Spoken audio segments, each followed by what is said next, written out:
And here we are, continuing with the lecture for Chapter 16. As we take a look at the early developments of abolitionism in the United States, there were a lot of people who wanted to end slavery, but part of the problem was they couldn't agree on what was the best way to go about ending slavery.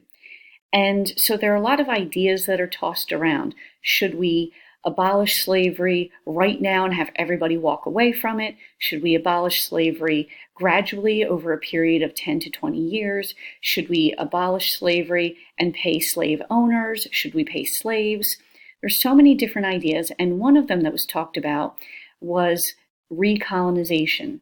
In 1817, the American Colonization Society is founded for the purpose of transporting Black people in America to Africa.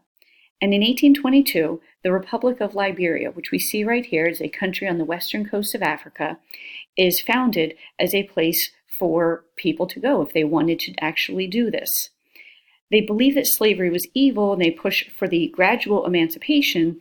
However, they also believed that recolonization was probably best because of prejudice that existed in the United States. So as a way to avoid the tension and avoid what a lot of people believe is just going to be years of inequality, there are some people who said, what if we simply moved Black people in the United States to Africa, and then that way we won't have to, this prejudice won't exist, and it won't be a problem. The problem was a lot of Black people had no wish to be moved to a strange civilization after having been Americanized. People had been living in the United States, had been born and raised here. And so the prospect of moving somewhere else was not something that was appealing to very many people. And so as people are trying to figure out what is the best way to end slavery, one of the things we're seeing is that there are European countries that are beginning the process of ending it. And we see some here. Spain is going to in 1811.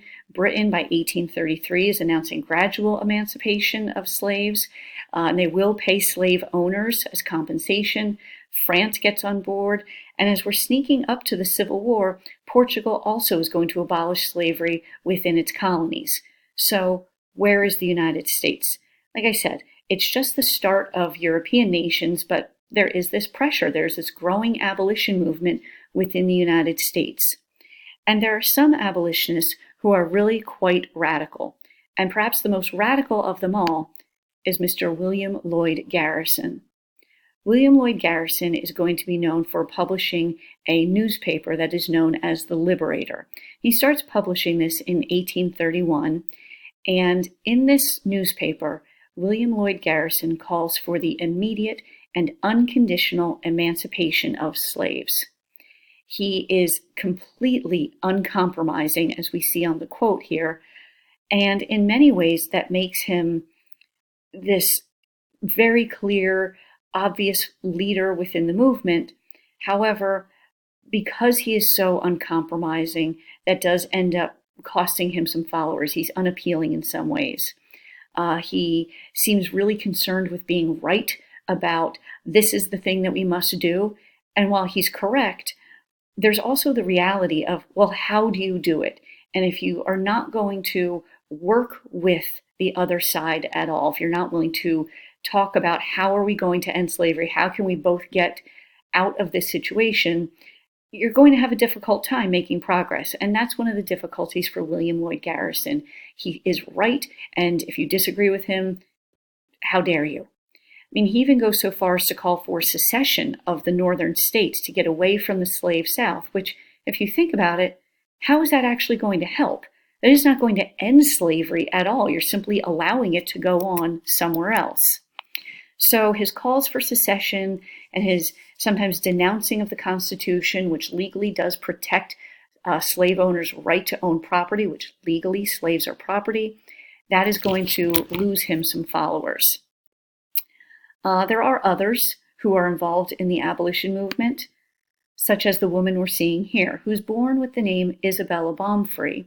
However, as she becomes a free person when the state of New York goes through the process of abolishing slavery, and that's part of her life and her story, she takes on a new name, which is Sojourner Truth.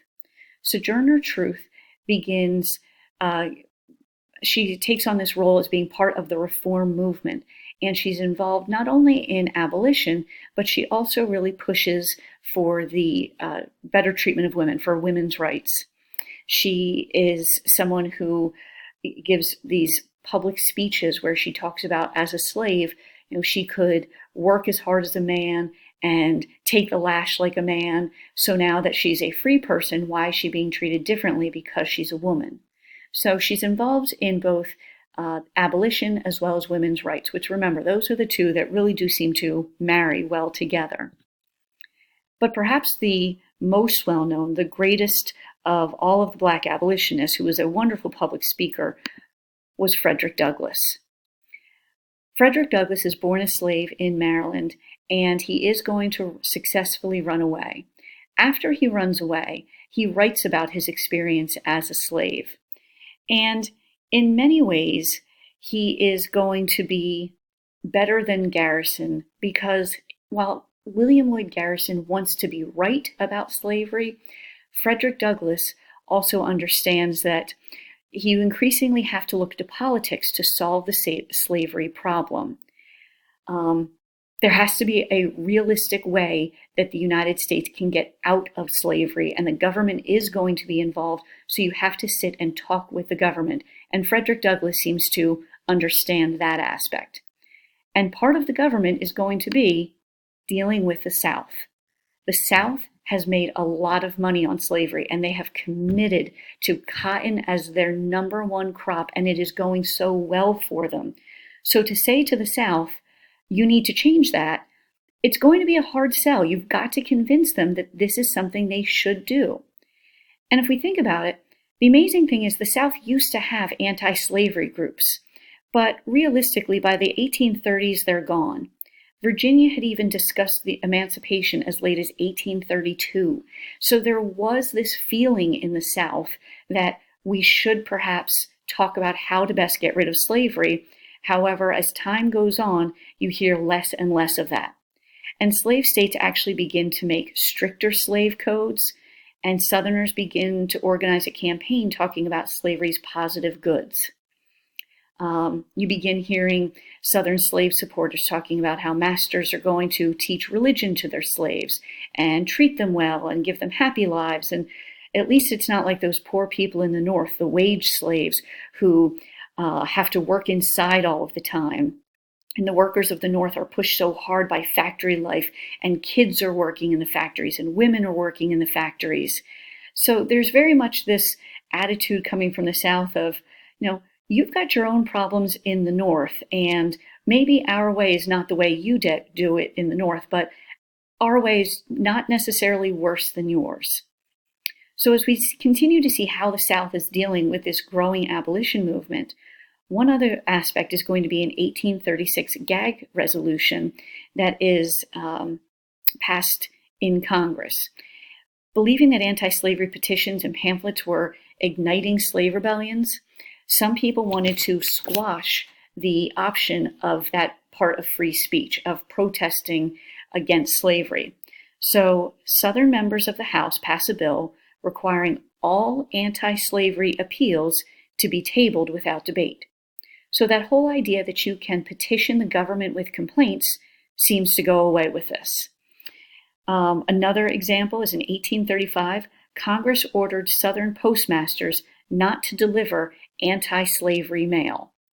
And again, if we're talking about freedom of the press and freedom of expression, that First Amendment right really seems like it's being stepped on right here. It's actually going to be former President John Quincy Adams who fights for the appeal of that, and he does win it in 1844. So while the South is beginning to really clamp down on any sort of dissent, we have to take a look at the impact that the abolitionists have. The extreme abolitionists like Garrison are going to be unpopular for years. It's going to take a long time for them to really gain some acceptance.